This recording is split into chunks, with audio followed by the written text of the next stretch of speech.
हरे कृष्ण। शुद्धि भक्त सज्जन, वंचाकल्पतरुभ्यश्च कृपा सिन्धुभ्यैव च पतितानां पावनेभ्यो वैष्णवेभ्यो नमो नमः। जय परमाराध्य गुरु महाराज की जय। जय पतित पावन करुणार सिंधु जगत गुरु विश्वगुरु श्रील प्रभुपाद की जय। तो आज के शुद्धि भक्त सज्जन, আমি আপনাদের কাছে ছোট্ট একটা কাহিনী বলবো। কেন শ্রীরামচন্দ্র ভাল্লুক এবং বানরদেরও সহায়তা গ্রহণ করেছিলেন।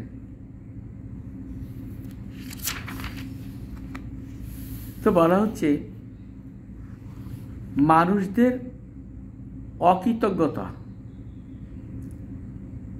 কাহিনীটা এরকম, কোনো এক সময় এক ভীষণ হিংস্র বাঘ একটা মানুষকে তাড়া করেছিল তার রক্ত মাংস খাওয়ার জন্য। লোভে মানুষটি কোনো প্রকার ভাগ্যক্রমে তাড়াতাড়ি নিকটবর্তী একটা প্রকাণ্ড বৃক্ষে উঠে পড়ে গেল এবং প্রাণ বাঁচালো। কিন্তু বাঘটা তো ছাড়বার পাত্র নয়। সে চিন্তা করছে কিভাবে তাকে খাওয়া যায়। সে খুব বুদ্ধিমত্তা এবং চতুরতার সঙ্গে খেয়াল করলো একটা বানর রয়েছে ওই গাছে এবং তার সঙ্গে বন্ধুত্ব করার চেষ্টা করলো। বন্ধুত্ব করার জন্য যত্ন সহকারে সে বলল, কি দেখো বানর ভাই, মানুষ তোমাদের কিন্তু শত্রু। তারা গাছ কেটে ফেলে, তারপরে গাছের ফল তোমরা যখন ভক্ষণ করো তখন তারা ঢিল ইট পাটকেল মারে, ছুঁড়ে মারে, পুকুর লেলিয়ে দেয় তোমাদেরকে তাড়িয়ে দেওয়ার জন্য। কিন্তু সুতরাং এরকম একটা শত্রু মানুষকে এই মানুষের সঙ্গে একই বৃক্ষে বাস করছো কেন? তোমার ভবিষ্যতে বিপদ আনার জন্য। অতএব তুমি বুদ্ধিমান হও। কি করতে হবে? শত্রুর সঙ্গে একসঙ্গে বাস করা কত বিপজ্জনক চিন্তা করো। তাই তুমি ওই মানুষটাকে ধাক্কা মারো, ধাক্কা মেরে গাছ থেকে ফেলে দাও, তাহলে তুমিও বিপদমুক্ত হবে আর আমি তো অত্যন্ত ক্ষুধার্ত, আমার আহার্য মিলে যাবে, আমি তোমার কাছে চিরকৃতজ্ঞ থাকব। বাঘ বলছে বানরকে। বানরটা তখন বলল, বাঘ ভাই, তুমি যে কথা বললে আমি সব বুঝতে পেরেছি, কিন্তু মানুষ হচ্ছে উন্নত জীব, তারা ধর্ম পালন করে, আর আমরা পশু জাতি হওয়ায় কোনো ধর্ম পালন করতে পারি না।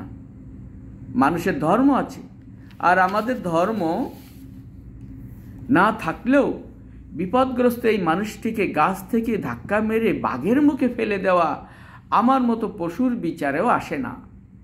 অতএব আমি তা করতে পারি না। বাঘ তখন চিন্তা করছে কি করি।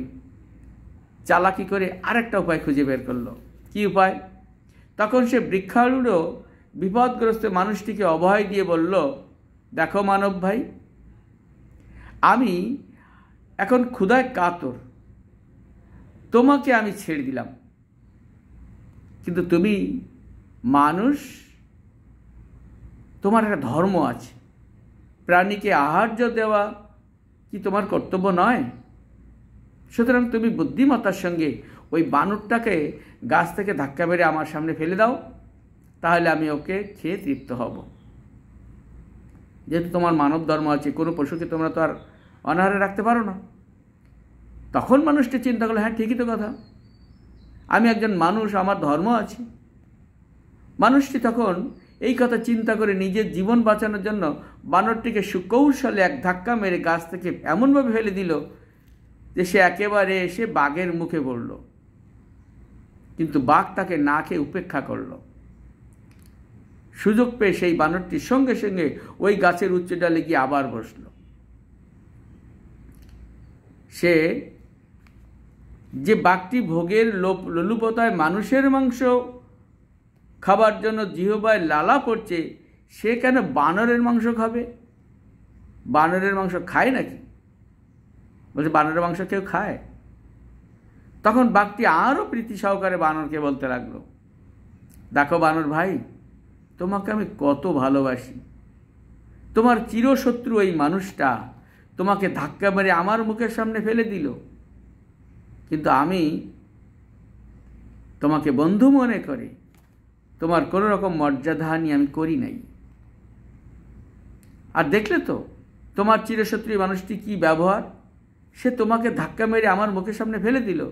এখন তুমি বলো ওই অকৃতজ্ঞ মানুষটির প্রতি তোমার কি ব্যবহার করা উচিত? সে তোমার প্রতি চরম শত্রুতা করেছে।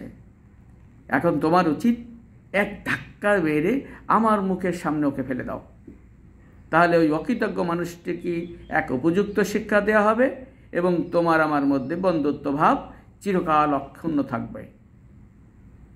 তখন বানরটা বলল, মানুষ হয়ে অকৃতজ্ঞ হতে পারে, কিন্তু আমরা পশু হলেও আমরা কখনো এতটা অকৃতজ্ঞ নই।